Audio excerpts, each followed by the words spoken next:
can help end poverty for good. Are you one of thousands of individuals who know you have psychic abilities but don't know how to tap into your higher self? Refined Divine is an extremely gifted psychic medium who offers classes that can help you reach your goals. Refined Divine holds classes Monday and Thursday at her 2 locations and via Zoom. Classes consist of manifestation, learning psychic abilities, shadow work, and healing trauma. Refined Divine has helped thousands, and she can help you. This is Psychic Medium Deb. You can go to refineddivinepsychic.com. Greg Bakun here. It's nice to get out of the Twin Cities and take some travel excursion to some great locations. Minnesota has so much to offer, which is why I love traveling down to Wabasha and staying at the historic Anderson House Hotel. Opened in 1856, this beautiful hotel offers comfortable accommodations, has a delicious restaurant, and even a speakeasy in the basement to unwind with a drink. Located next to the Mississippi River and on Main Street, there is a lot of sightseeing and shopping to do too. To get more information, go to theandersonhousehotel.com. Greg Bakun here. Like you, I love good, fresh, delicious food. So I want to tell you about this treasure in Roseville called Maverick's Real Roast Beef. Maverick's has the best roast beef sandwiches I've ever had. Made fresh every order. Add fries or onion rings dropped in the fryer when ordered, and you have a winning combination. Maverick's Real Roast Beef has a lot more than roast beef, so check out their website, mavericksbeef.com, or check out their restaurant on Lexington in Roseville.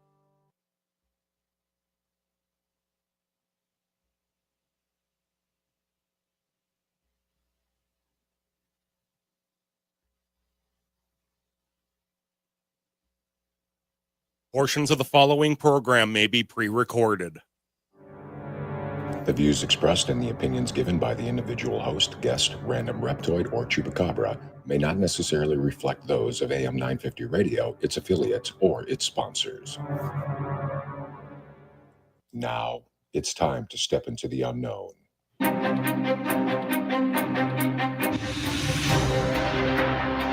There are things people experience but never talk about.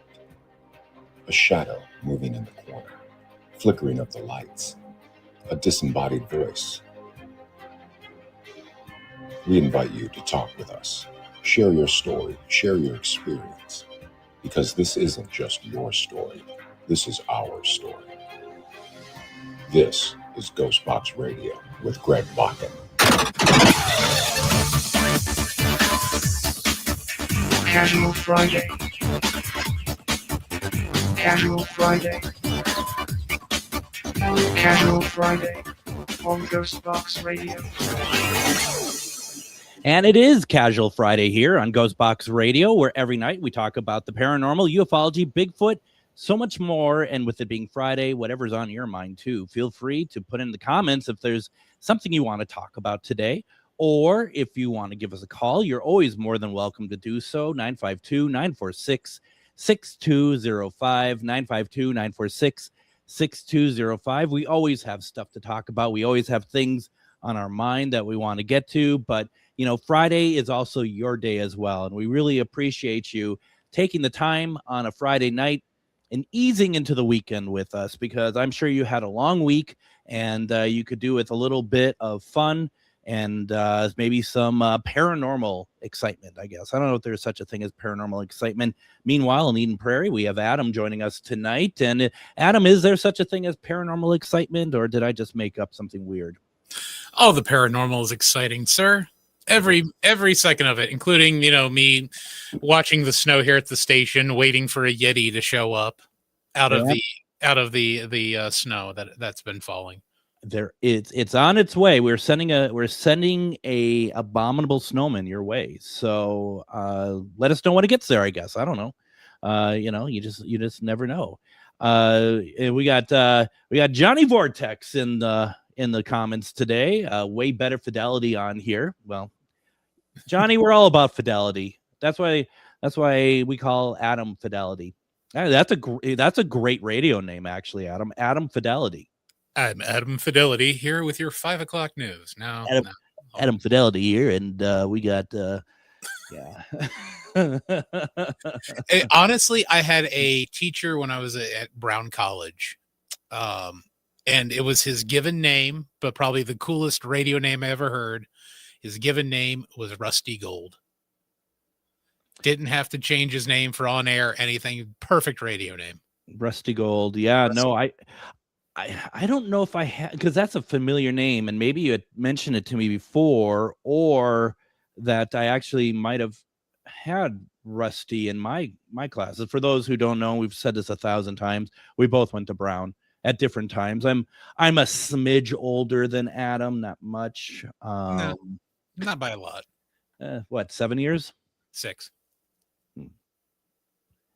Well, I don't know. So you're not as old as you thought you were. Oh no, we're getting it's getting there though. It keeps edging up, and that's kind of how it is now. Joanne says in the comments, we got 25 inches. Frig. Yeah, 25 inches. Are you? Yeah, I'll pass with that. I'll pass on the 25 inches. Are you mad? What is that even about? Well, here's the thing, though. In Canada, where she's at, I mean, 25 inches is nothing. I mean, Yes. They're out playing hockey and stuff in this. No problem. Well, all I'm going to say, 25 inches is quite a bit. So anyway, take that as however you want. Beth says, happy Friday. Johnny Vortex says, my AM radio doesn't sound great. No, it's not the radio. It's not the radio. I'm pretty sure of that. The picture is even worse. Rusty Gold is the name of my Carver. Or Corvair, excuse me. Corvair. That's funny. That's cool. Now, here's a little bit of inside information here. Ghost Stories and Beyond in February is going to be Pets in the Afterlife, but Ghost Stories and Beyond at Billy's in Anoka is actually going to be featuring Johnny Vortex, because Johnny, if you heard our live broadcast from the Anderson house last week, Johnny makes a lot of great equipment, and we're going to have a conversation with him. We're going to have him out there, and hopefully he can share some of the stuff that he has made and give us a little bit of how he makes it and all that stuff. So, and then he also, another Brownie, Johnny Vortex. I did a networking program at Brown. The radio guys were all hilarious at lunch. Yeah, we were something, all right. They kept us all in the basement. All of us, all of the radio guys. They would not put us in with general population, as we like to call it.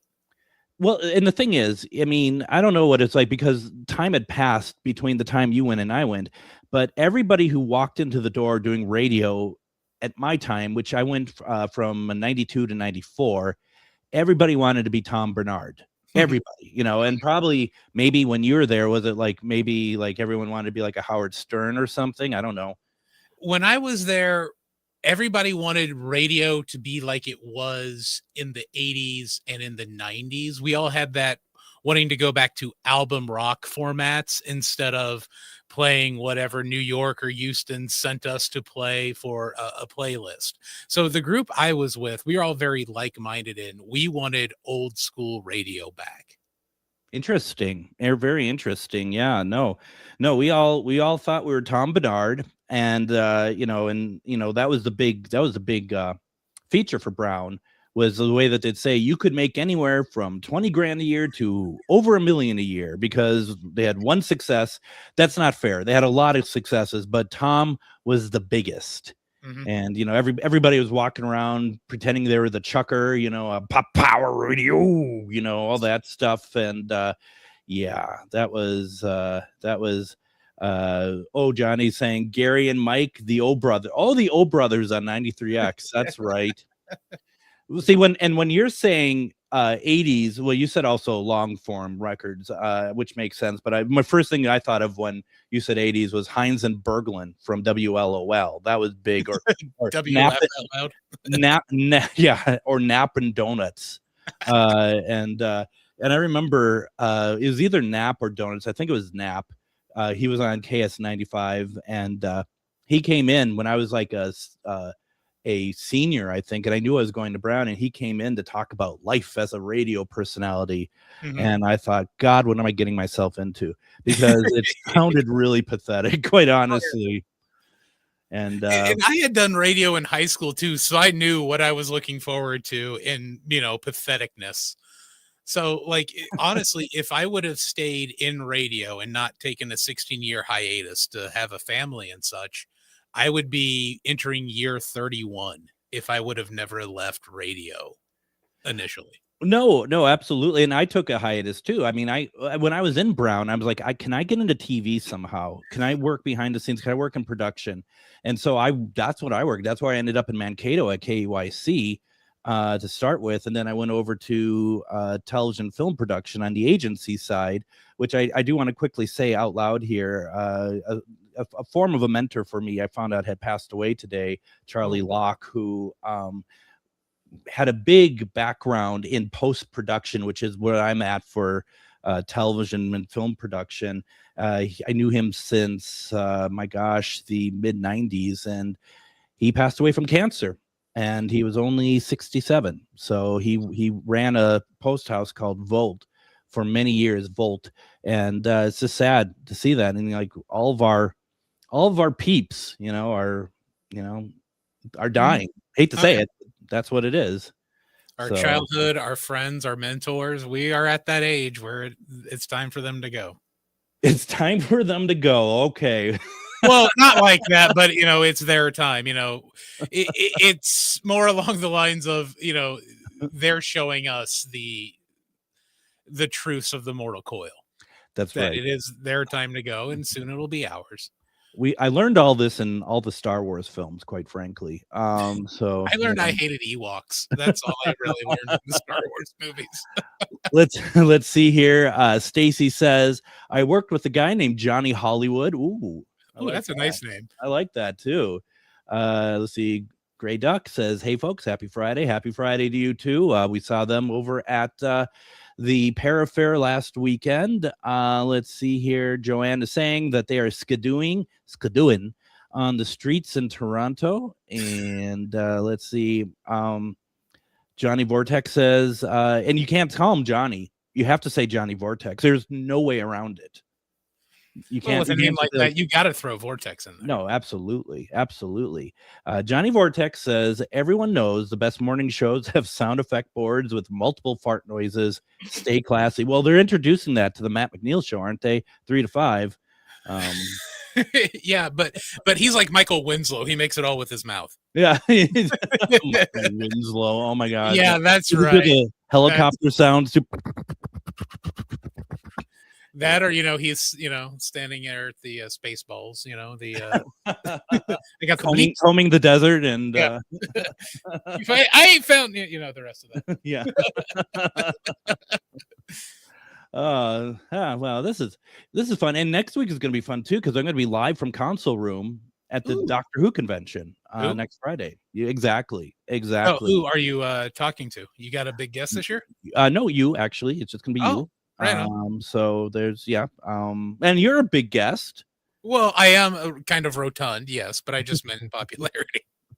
Oh, that's how that works. Oh, yeah. Yes. I always told people I'm a big host, and that's what I meant too. I meant the same. I'm a big hostess. I'm like a big ding dong, you know. I'm a big host at AM 950, and then they see me and they're like, "You're right." So, oh my God. Back at one of the radio stations I worked at, me and the morning guy we're both larger human beings. And we were right on Main Street in Shelbyville, Indiana, when WKWH radio was there. And whenever there's the two of us, we would have a sign on his side of the window where it says, don't feed the radio personalities. Right. My side of the window is, please feed the radio personalities. Do you know what we get paid? So and we legit had people would come in and bring us food during the morning show. I believe that. But was it people who owned restaurants or people just being nice? Because there is that thing too where restaurants like, hey, you should. It was both. It literally was both. People who would be like, I listen to you guys every morning. I drove by last week, saw your guys' signs, brought you in some omelets today, that kind of stuff. Absolutely. That was the beauty of the small town radio. No, absolutely. So, yeah, you don't do radio for the big bucks. That's just not how that works. Anyone who thinks so, think again, quite honestly. So, right? there are some who have the delusions that they're going to be like Bob and Tom or Tom Bernard here in the Metro or, Howard Stern on XM or whatnot. And, God bless them for having that dream. God bless them. Bless your heart. But you're going to find out the reality, and really sticking with radio is more of like a hobby you like and you just happen to get paid a little bit for. A little bit. Yes. Not a lot. Let's be very clear. Johnny says I've been told I had a face for radio, so I went for it. Well, yeah, I mean, we all do. I did too, and now we have cameras. What's up with this? Right, exactly. Radio hosts were never meant to be seen, only heard. I mean, just like children in the '60s. You're better seen and not heard. Pretty much. And I mean, you could, and the thing you brought up, Bernard. It's funny because ultimately it just really goes to show that he, no matter how much he got paid, he was also outed. He was also pushed out, which is kind of a, it's kind of fitting in a sense because he really kind of screwed over Terry Train. Oh, very much so. And yet now she's still on the air. She was able to get past all that, and he's doing a podcast. And I'm sure he's doing it very well, and I'm sure he's getting paid very well for it. But I had seen posts of his talking about how much he misses doing a show, and it's just like, well, I don't know if anyone's gonna hire him to do a show again. Watch AM 950 announces that next week. Now in the mornings. Yeah. The Morning Zoo. The Morning Zoo with Tom Bernard. I'm not running that board. The AM 950 morning show. That is one thing. The Morning Zoo. I'm honestly kind of glad that fad went away. Has it though? From the handful of stations that I do listen to outside of the one that I work at, they've gone away from it. So, I'm very, very pleased with that. I don't need the, at the bottom of the hour, the off the roof tonut toss, to fire your boss or whatever it is. But I'm kind of glad that those are going away. Now, Johnny Vortex, he has more of a personality than you and I have. We should just have him on the show and no one else. He says the only perpetual in radio is the cough button and Dave Ryan. Oh my God, Dave Ryan. Wow. He came in and spoke to my class at Brown. I hope he did a better job than Knapp did for when he came to my high school class, because it kind of almost put me off the whole thing. But he kind of made me not want to go into doing this, even though I had spent years doing it before going to college. But he did tell a wonderful story about how when he was working in Iowa, he accidentally burnt down the radio station on a cigarette break. That was a fun story. I want to say that Dave Ryan took over from Steve Cochran doing the morning show there in, like, was it 91, 92, something like that. He has been on the air in KDWB, which is probably the most brutal of demographics. Mm-hmm. And he's been doing it for what, almost 35 years. Yeah. It's incredible, actually, really. Yeah, and for the guy who isn't the program director to be there that long is amazing. And, that just shows his longevity and able to kind of, keep moving with the times. Absolutely. And, and he does prove why you don't want to have a camera in the studio, because he's not youthful looking anymore. Yeah. And he's aged quite a bit. I mean, we all do. I mean, don't get me wrong. But it just, and I think he still has the habit. So, that doesn't help. Doesn't help. But the thing is with the cameras now in radio stations like we have here and everything, it totally does kind of get rid of that radio mystique. Like when you meet your favorite voiceover actor at a con and you're like, wow, that's what you look like. And you don't say that out loud because you're just as hideous, but it's like, wow, they really draw your voice much better than you look. Totally. And there is always something, because like back in the day, like WCCO used to have Dark Star. Mm-hmm. And I always imagine Dark Star as in a studio with literally no lights and just candles all Yeah. around him. Whether that's happened or not, I don't know. But I don't want that to be shown to not be the case. But Mhm. you never know. You never It's know. like I never wanted to see Art Bell's face. I never wanted to know what he looked like. I Yeah. always wanted to imagine that he was doing it from like a fallout bunker or from like just outside of Area 51 or something like that. I never wanted to see what that studio looked like. And then, the mystique went away. It's kind of like when you see Pink Floyd for the first time after, Yeah. watching The Wall, and then you see what they look like. You're like, oh, shucks. They're just people. Yeah. Yeah. Normal ugly people. So if you're hoping for some paranormal in this conversation tonight, let's try it in the second segment. But if you're sick and tired of hearing about Jason Hawes and the Conjuring House, you may not be too pleased with segment number 2, possibly segment number 3. There's been just recently a video released by Jason clarifying. Other news has come out about the house being a paranormal show. We just kind of wanted to keep talking about it. We're taking a break. Don't go away. When you come back, we're going to have more of that. If there's something else you rather talk about, put it in the comments, and we'll be happy to change that around, because it's Casual Friday and it's your show too. You're listening to GhostBox Radio on AM 950.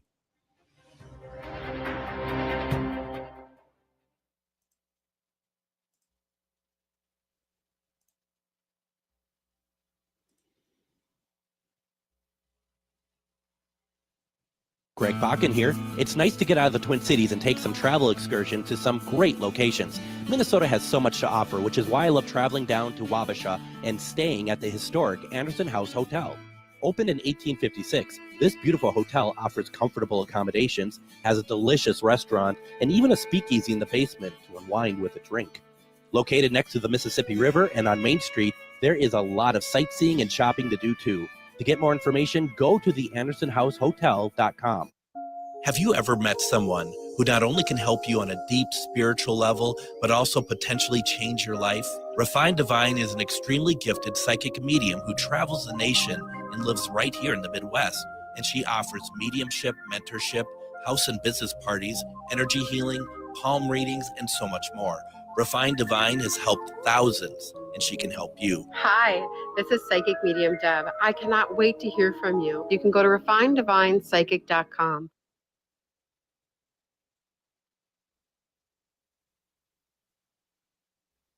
Are you one of thousands of individuals who know you have psychic abilities?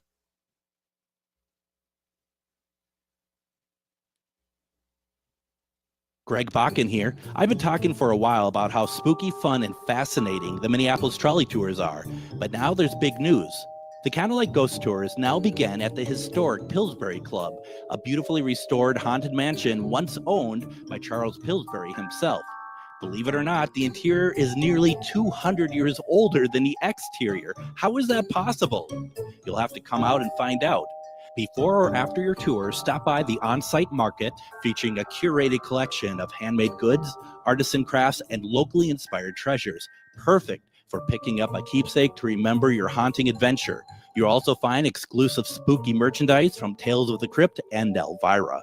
Then climb aboard the climate-controlled trolley as we travel through Minneapolis's haunted hotspots, uncovering ghost stories that locals would rather keep buried. The mansion is restored to perfection, and there is no better way to spend an evening.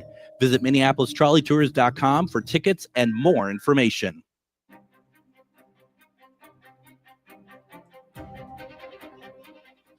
And welcome back to GhostBox Radio on AM 950. My name is Greg Bakun. You're playing with me tonight, Adam. That's all I'm going to say. You're playing with me over here. Yeah, I'm about to reach into the other room and strangle this other computer. I swear to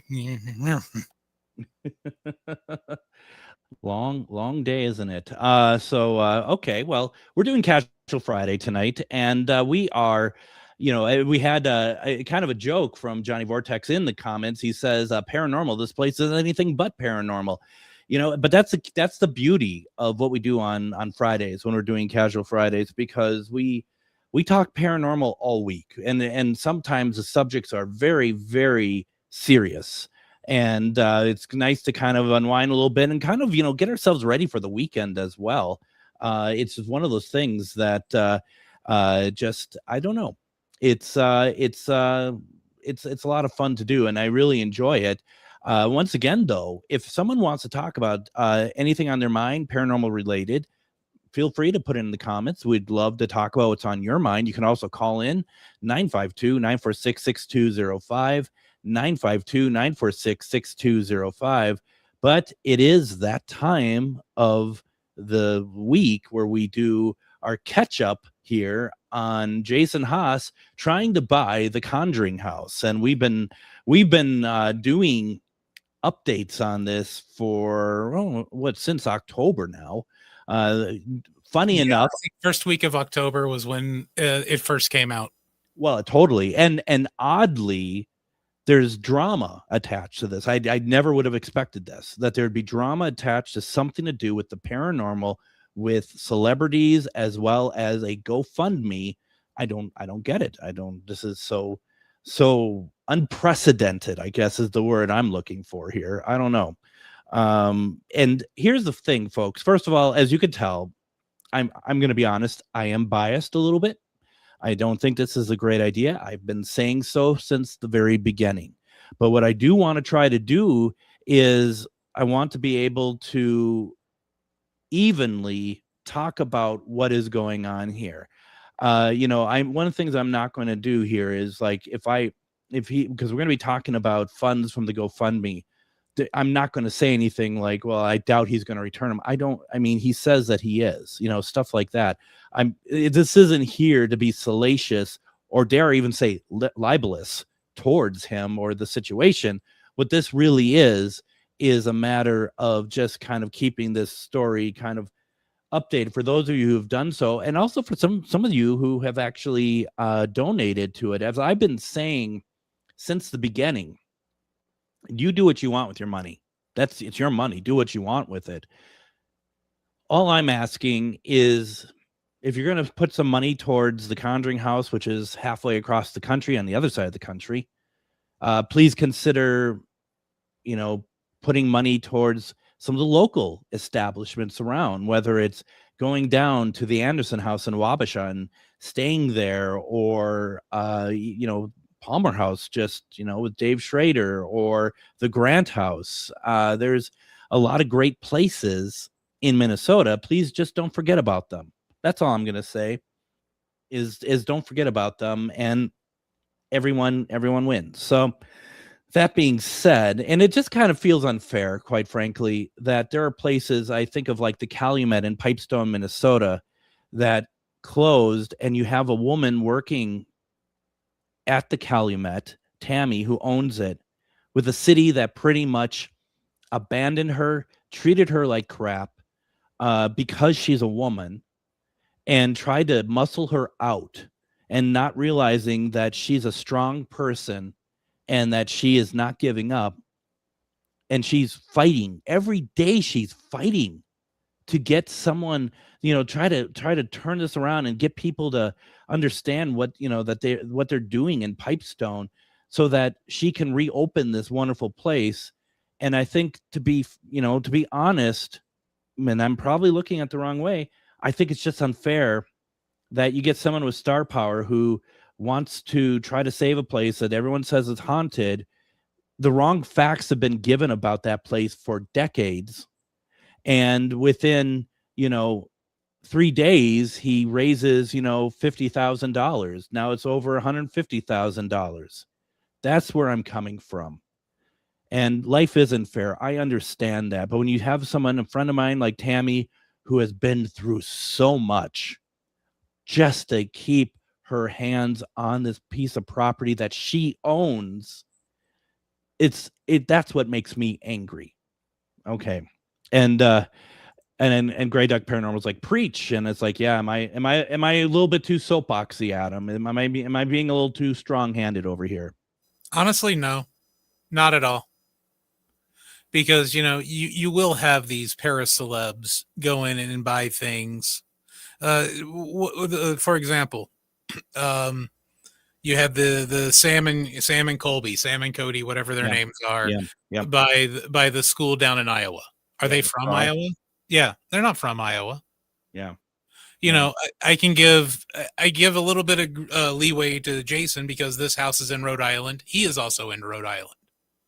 Yeah. But to go and ask the nation to help, no, he should have left it local instead of asking, everybody and their brother from wherever to help save this place that they're never going to visit. And if they do, what's it going to cost them to get in for, to investigate there, even though they put in money to keep this place open? And even Schrader, right? First of all, Dave has been putting on events at the Palmer for decades. It's not like he's never been there before. Oh, and exactly. And up until the time he bought it, he was doing events. He's very good friends with Kelly, who was the previous owner, Kelly Freeze. And here's the thing: they bought it, and they didn't ask anyone to put money in for it. No. And if you go and you like the Palmer House page, he's on there every day talking about the restaurant and, come on down, eat some food, the stuff like that. That's not always just paranormal.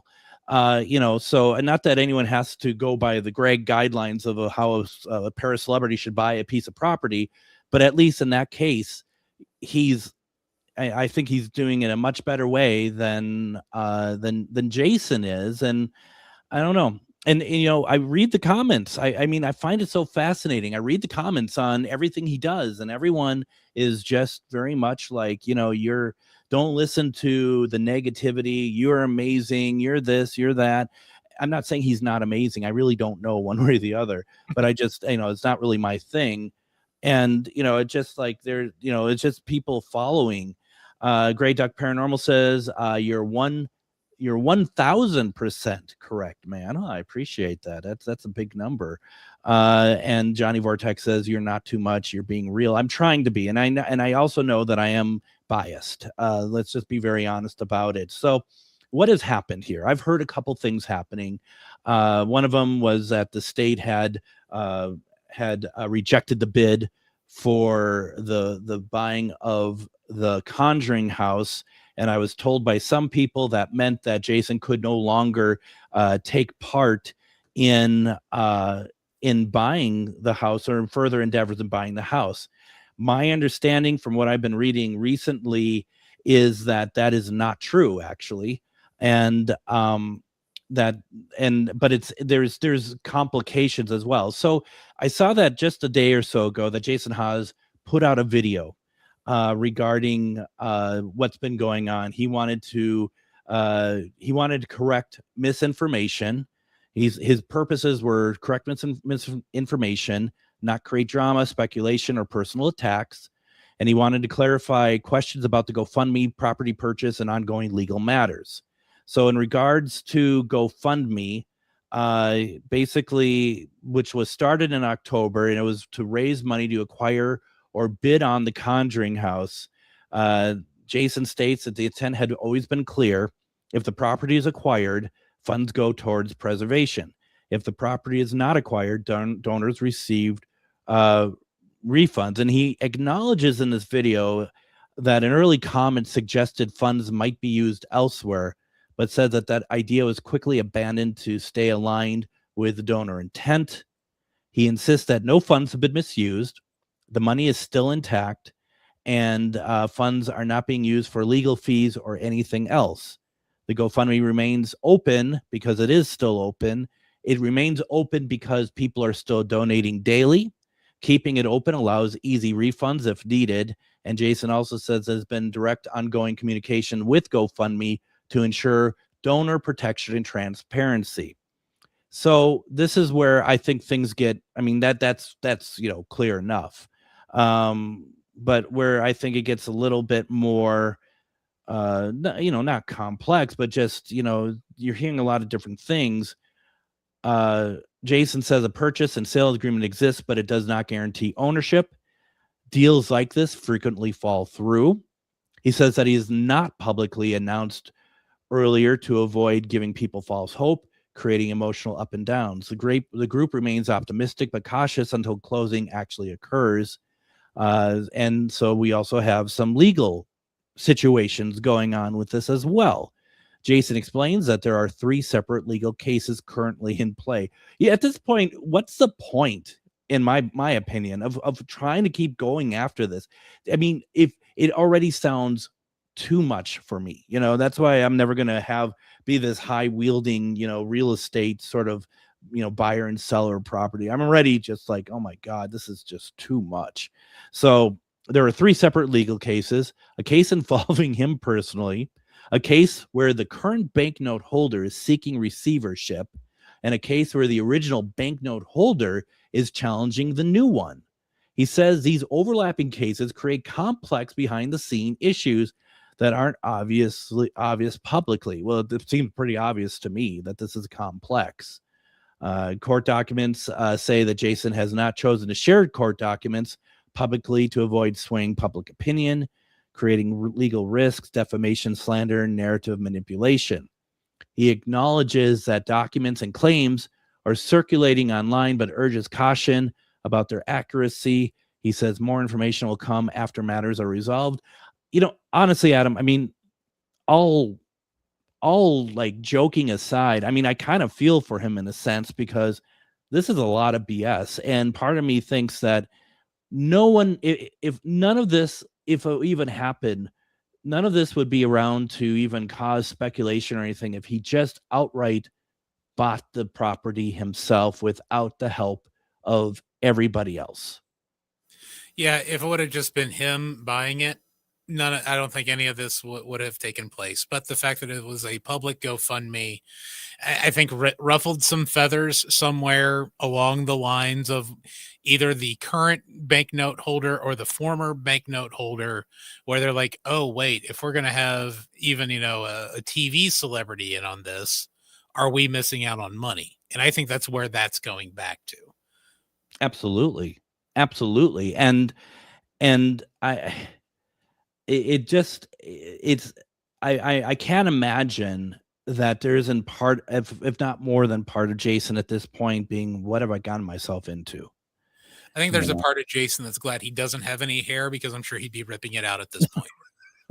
Right. I mean, I know I would. I mean, 3 legal junctures. I mean, obviously I'm not a paraceleb trying to buy a quote unquote haunted house, but buying a house isn't that difficult, where you're going to have 3 legal injunctions, You're buying a house from somebody who you have publicly went after because they were not taking care of their workers, and that your daughter had a bad experience at the house. This is Jason's daughter. So you're going after her. And then we find out that they have come to some agreement sometime in October anyway, which then turns into Nunes's sister saying that Nunes, who has had this problem with Jason, now they've created some sort of plan to let him have the house. Now she's saying that Nunes is, wasn't fit to do any of this, like mentally fit. So first of all, folks, I mean, this is paranormal. This is I don't think paranormal as ghosts anymore, and the study of phenomenon. I've been around so long now that this to me is paranormal, where it's drama and people are only worried about what the celebrities are doing, and we're watching them, kind of make just a meal out of it. And it's not about, they're saying, well, it's about Andrea and keeping up the Conjuring house. And it's like, but there's people who've lived there for 30 years and they didn't have any paranormal activity in there at all. So it's like, this is ridiculous. And there's more to it as well. What I think we should do, Adam, is I have some more I want to get to. Folks, let me know what you think. If you're disagreeing with what I'm saying, you are more than welcome to let us know, because this is an open forum, and this is, we want transparency, and help me understand, because maybe I just don't understand, but also whatever thoughts are in your mind as well. Don't go anywhere. You're listening to GhostBox Radio. It's Casual Friday on AM 950.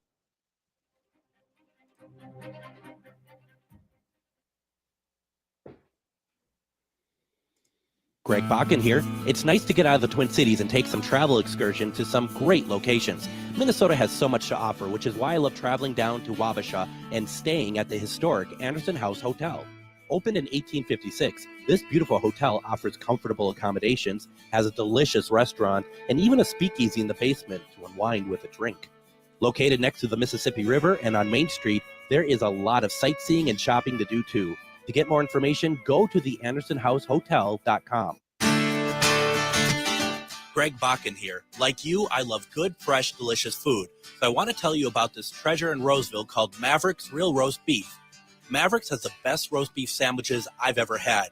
Made fresh every order. Add fries or onion rings dropped in the fryer when ordered, and you have a winning combination.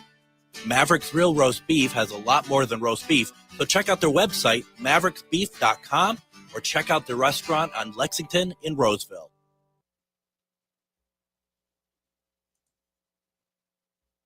Are you one of thousands of individuals who know you have psychic abilities but don't know how to tap into your higher self? Refined Divine is an extremely gifted psychic medium who offers classes that can help you reach your goals. Refined Divine holds classes Monday and Thursday at her 2 locations and via Zoom. Classes consist of manifestation, learning psychic abilities, shadow work, and healing trauma. Refined Divine has helped thousands, and she can help you. This is Psychic Medium Deb. You can go to refineddivinepsychic.com. Greg Bakun here. I've been talking for a while about how spooky, fun, and fascinating the Minneapolis trolley tours are, but now there's big news. The Candlelight Ghost Tours now begin at the historic Pillsbury Club, a beautifully restored haunted mansion once owned by Charles Pillsbury himself.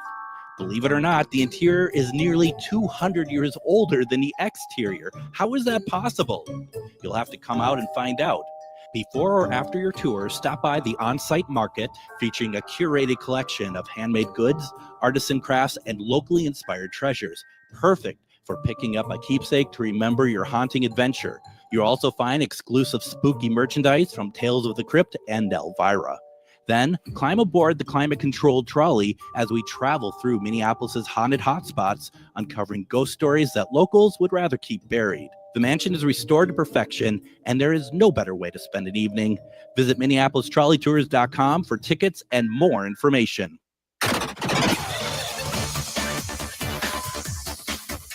Casual Friday. Casual Friday. Casual Friday on GhostBox Radio. And it is Casual Friday as we are just about getting into the weekend. Thank you so very much for spending it with us as we are easing into the weekend. We're talking about some paranormal stuff. Join me Monday on GhostBox Radio with Greg Bakun. We're going to talk about a show that I really enjoy, and I might have mentioned once or twice on the program, Doctor Who. And Doctor Who, there's a big Doctor Who convention in Bloomington on Friday the 23rd through the 25th, and I will be presenting a number of times over there, but we're going to have on AM 950's own John Parker, who is the host of The Gailey Show, and he's going to be joining me Monday night as we talk about and geek out over Doctor Who, and love to get his take on it, because for those who don't know, there's the classic era and there's the new series era. He started watching in the new series era, and so I have a lot of great questions. I don't know if they're great, but I have a lot of questions at the very least about what it was like for him to become a fan. And we're going to get ourselves talking about Console Room and what to expect and all that good stuff. That's Monday. Tuesday, we'll see the return of C.L. Thomas. She was on some time ago last year talking about haunted Las Vegas. Well, we're going to have her back. She's picked out a few more locations that she wants to talk about. Wednesday, psychic medium Refined Divine will be joining us for one-question readings. One of my favorite times of the week, being able to have her on. Thursday, a replay with Debbie Romero. We're talking about her program, Transcend with Debbie. And then, of course, Casual Friday will be live from Console Room. So we got a lot of stuff going on, Adam. It's busy over here. I'm very interested to hear the take of a guy who's been down since season 1, like you have, as opposed to John Parker, who started in the new era. See what you two, your likes and dislikes, what connects the two. That should be quite interesting for two different fandoms that started in two separate eras. Well, and one of the things for me is that because there back in the 80s, it was almost impossible to start from the beginning. So I started, and this sounds daunting. I started with season 19. Mhm. And you kind of eventually kind of jigsaw your way back, but it sounds like that John was able to watch the new series from, episode 1 going forward, and I think that's going to be really interesting to talk about. And plus John is such a great guy, that I really like to just listen to what he has to say, so I'm looking forward to it. So really cool. Should be very interesting. I hope so. It's going to be a good take to see, because he's a younger individual, and Yeah. I would like to see his take, listen to his take on something that has been going on for what 50 some odd years. Well, I mean, who's counting? But 63. But 63. Okay, yeah. I Yeah. wasn't sure if it had crossed 60 or not. Wasn't sure exactly when the original episode started, but it's going to be interesting to hear those two, the two different takes on it. Well, and plus, let alone 2 AM 950 powerhouses on one show. I mean, you can just imagine that. I mean, it's just huge. That's going to be amazing. It's ginormous. Yeah, John's really good at what he does, and then there's me. So I mean, you got that going on for you. Let's see here. We were talking about the Nothing But Fun Jason Haas Conjuring House stuff. Grey Duck Paranormal says, I have a lot of thoughts that I'll keep to myself, but suffice to say that I've agreed with you since the start of the whole thing.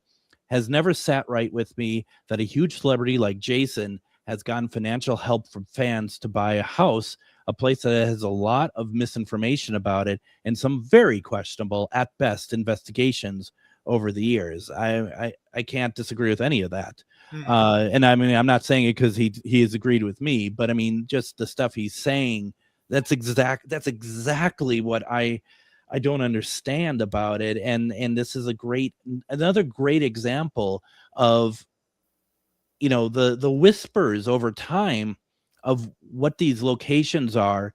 And and this is not a new thing for these locations, especially going way back when paranormal television really was hitting its stride back in like 2005, 6, 7. And they much rather have a story that is really, TV ready than the facts. And the facts about, and Andrea would come on here and scream at me to tell me I am absolutely wrong about this. But one of the biggest things about the Conjuring House, as it were, is them saying that Bathsheba was a witch. And Bathsheba, if you watch the film, was part of what was really, what Andrea says really happening, is she was the one that caused everything in the house. Bathsheba was never a witch. She existed, but she was never a witch. And that's the thing. And Shannon Bradley Byers had done this book about Nevermore Paranormal, and that's taking these locations and breaking down the reality. And we got to get her on. It's been a few years, and breaking down the reality of what these locations are.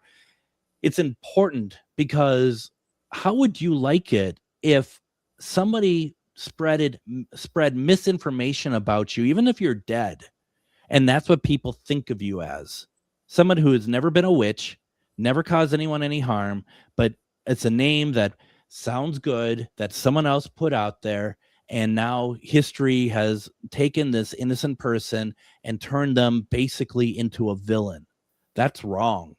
I don't care how you say it. That's wrong. So, yeah, soapbox. I guess I found the soapbox again. No, it is absolutely wrong. And, it's a way to keep, places making money. For, like, my favorite example is the Bell Witch and the Bell Witch Caves in Tennessee. There is no such thing. No such thing as the Bell Witch. But yet that house next to that cave where they started the story years and years ago still brings in tour after tour after tour of people dropping $20-$30 to go tour this house that had 1 week worth of paranormal stories that never actually happened. But, that place is making money hand over fist. Yeah. Well, and I do need to reach out to Shannon. It's been a few years since she's been on the program, and she's she is so the book is so good. I've read it. I mean, and it's important that somebody, and it's her, and others, just we're reporting the correct number of people. Like one of the big one was also Bobby Mackey's Music World, where people, talk about what was going on in the pit, in the basement, and it was like it was nothing like what it has been, like the history had said all along. So yeah, it's and the thing that we keep having to remind people about is, you're getting your facts from TV shows, and you might be saying, well, Greg, we're getting facts from your radio show.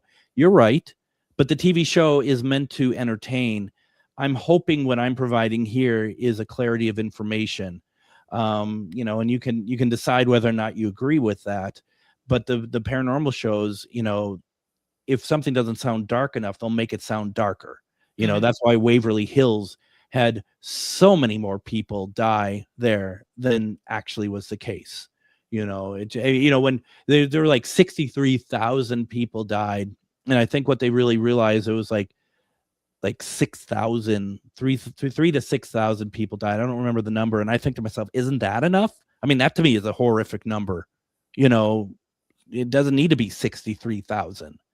So yeah, but it seems like with all these places, they're all looking for, these massive numbers of death, which if you would even take, 20 minutes to look up a census record, would know there weren't 60,000 people near where Waverly Hills was that would even go there. Yeah. But it almost seems like everybody's looking for their big death toll, or their woman in white, or their maid in distress, their Anne Boleyn, if you will, to take it over to UK hauntings. It seems like every place wants their version of that, and in reality, no, maybe 1 to 2% of all haunted locations have that. Maybe 1 to 2%. Yeah. I mean, and that should be part of what is appealing to a place that someone opens up for paranormal investigations, is the fact, we don't know what's there. Would tell us, what are you seeing? What are you gaming? I mean, the number one rule of like playing evidence is you don't tell them what it says, because you're going to get that into their head.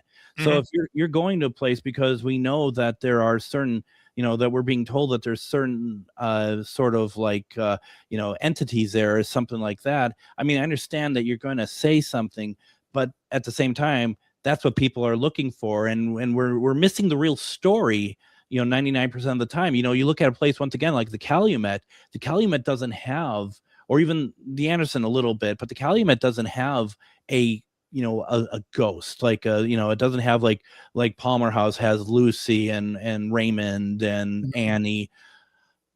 Pipestone Calumet doesn't have that. You just come out there when it's open and you just explore, and you have these great interactions, and you're around native land, you're around old city, and you're not far from South Dakota.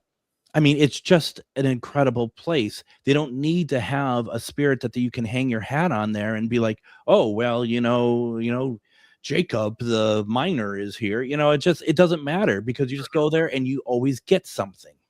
And how many times when they have Jacob the miner, like you said, or, Bill the bailiff, or whatever, maybe the name's wrong to begin with. Every time. Every time. And I do apologize. There is a couple over at the Calumet, I guess. Like, I remember there's like a priest that died in one of the fires, but it's not, that's the story of the history, not the, and yet he, wanders around without a head and stuff like that. It's none of that kind of stuff at all. So yeah, no, I don't know. I find it to be, I just, that's the thing that frustrates me the most, and it hadn't always been that way, even in my time in this. And I don't see it really changing, because it's now not so much about paranormal locations around the country, it's paranormal locations around the country competing with each other. And I think that's a bad place to be. And paranormal locations being bought by big not corporations, but big companies that all they want to do is make money off the paranormal. Those are things that I find very dangerous in the current climate of this, this realm. Oh yeah, we're like we were talking about off air. We're gonna have the Winchester Mansion, brought to you by DuPont, or whatever giant corporation buys it out. Totally. Totally. Dentine presents the Vliska Axe Murder Yeah, House. yeah, that was your one from before. That popped me again. I love that one. As we're wrapping up here, let's see.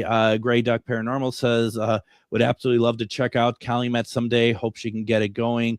Again, such a cool piece of local history. It's absolutely gorgeous. I'm trying to get her actually on the show in February because I'd love her to be able to talk with us about what is happening over there. She did if you go over to official Calumet Inn, or it's actually historic Calumet Inn on Facebook, what you're going to see there is a kind of an update of what's been going on that she had written, and it's well worth a watch and a look at because she has been through so much, and she has never ever lost her, to people, at least publicly, lost her temper or anything. She's always kept the best upper lip that you can imagine, and I really hope that things turn around for her.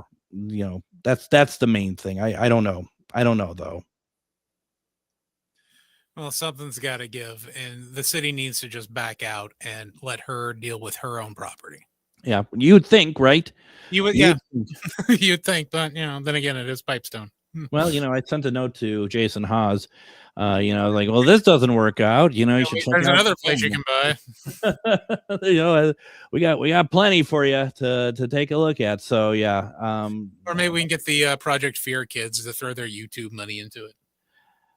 Well, that's just it. I mean, and I'm not saying people don't deserve to get the money that they're putting on their GoFundMe. Everyone has their different things that they want to throw their money towards, and I totally understand.